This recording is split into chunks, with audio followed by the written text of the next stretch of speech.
Salam, selamat siang sahabat terkasih.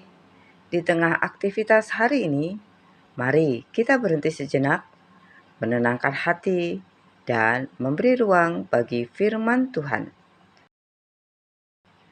Hari ini kita akan membaca dan merenungkan firman Tuhan dari Yohanes 15 ayat 1 sampai 8. Mari kita membaca Yohanes 15 ayat 1. Pokok anggur yang benar. Akulah pokok anggur yang benar, dan Bapakkulah pengusahanya. Sahabat terkasih, Tuhan Yesus menyatakan identitasnya sebagai pokok anggur yang benar. Artinya, Dia adalah sumber kehidupan yang sejati. Bukan alternatif, tapi satu-satunya sumber. Dan Bapa disebut sebagai pengusaha atau pengelola. Tuhan bukan hanya menciptakan, tapi juga merawat, mengatur, dan mengerjakan hidup kita. Yohanes 15 ayat 2. Setiap ranting padaku yang tidak berbuah, dipotongnya, dan setiap ranting yang berbuah, dibersihkannya, supaya ia lebih banyak berbuah. Sahabat terkasih, ada dua tindakan Tuhan. Yang pertama, memotong. Yang kedua, membersihkan. Yang tidak berbuah akan dipotong. Yang berbuah akan tetap diproses. Artinya, bahkan saat kita sudah baik, Tuhan tetap bekerja supaya hidup kita menghasilkan lebih banyak buah lagi. Proses Tuhan bukan untuk menghukum, tapi untuk memurnikan. Yohanes 15 ayat 3. Kamu memang sudah bersih karena firman yang telah kukatakan kepadamu. Sahabat terkasih, firman Tuhan punya kuasa untuk membersihkan hati, membentuk hidup. Bukan hanya informasi, tapi transformasi. Semakin kita menerima firman Tuhan, semakin hidup kita dibersihkan. Yohanes 15 ayat 4. Tinggallah di dalam aku dan aku di dalam kamu. Sama seperti ranting tidak dapat berbuah dari dirinya sendiri, kalau ia tidak tinggal pada pokok anggur. Demikian juga kamu tidak berbuah, jikalau kamu tidak tinggal di dalam aku. Sahabat terkasih, ini adalah perintah sekaligus undangan. Tinggal berarti melekat, terus terhubung, tidak terpisah. Tuhan Yesus menekankan, seperti ranting tidak bisa berbuah sendiri, kita juga tidak bisa hidup benar tanpa Dia. Yohanes 15 ayat 5. Akulah pokok anggur dan kamulah ranting-rantingnya. Barang siapa tinggal di dalam aku dan aku di dalam dia, ia berbuah banyak. Sebab di luar aku kamu tidak dapat berbuat apa-apa. Sahabat terkasih, posisi kita jelas. Kita bukan sumber. Kita hanya penerima kehidupan.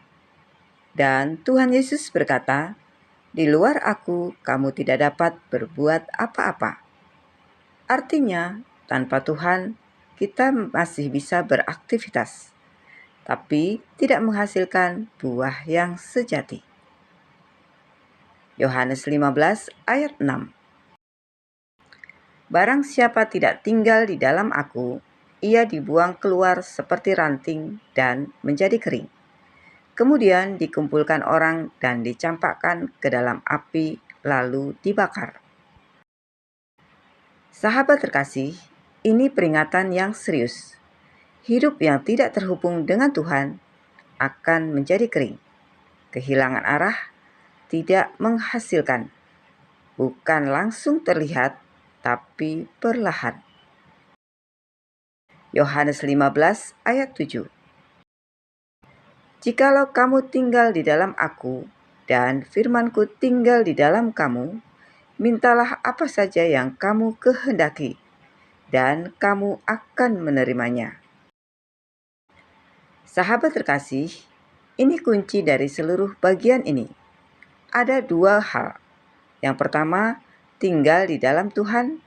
Yang kedua, firman tinggal di dalam kita. Baru setelah itu, doa menjadi berkuasa. Permintaan menjadi selaras. Yohanes 15 ayat 8. Dalam hal inilah Bapa-Ku dipermuliakan, yaitu jika kamu berbuah banyak, dan dengan demikian kamu adalah murid-murid-Ku. Sahabat terkasih, tujuan akhirnya jelas, hidup yang berbuah dan memuliakan Tuhan. Dan itu menjadi tanda bahwa kita benar-benar murid-Nya. Sahabat terkasih, dari seluruh bagian ini kita belajar satu hal utama. Hidup yang berbuah bukan tentang usaha, tapi tentang keterhubungan. Di tengah kesibukan siang ini, mari kita kembali mengingat, apakah kita sedang tinggal di dalam Tuhan?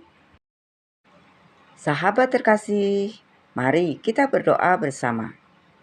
Bapa yang Maha Baik, siang ini kami sudah mendengar firman-Mu. Engkau adalah pokok anggur dan kami adalah ranting-ranting-Mu. Ampuni kami karena seringkali kami berjalan sendiri tanpa benar-benar tinggal di dalam Engkau. Ajari kami untuk melekat kepadamu, bukan hanya saat kami butuh, tapi dalam setiap langkah hidup kami.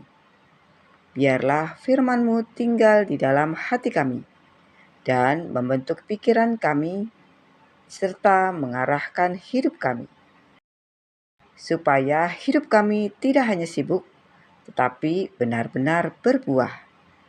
Dan melalui hidup kami, nama-Mu dipermuliakan. Di dalam nama Tuhan Yesus Kristus, kami berdoa dan mengucap syukur. Amin. Sahabat terkasih, bukan seberapa banyak yang kita lakukan, tapi seberapa dalam kita tinggal. Karena saat kita terhubung, hidup mulai berbuah tanpa dipaksa. Sampai jumpa di pembacaan Alkitab berikutnya. Selamat beraktivitas. Tuhan Yesus memberkati.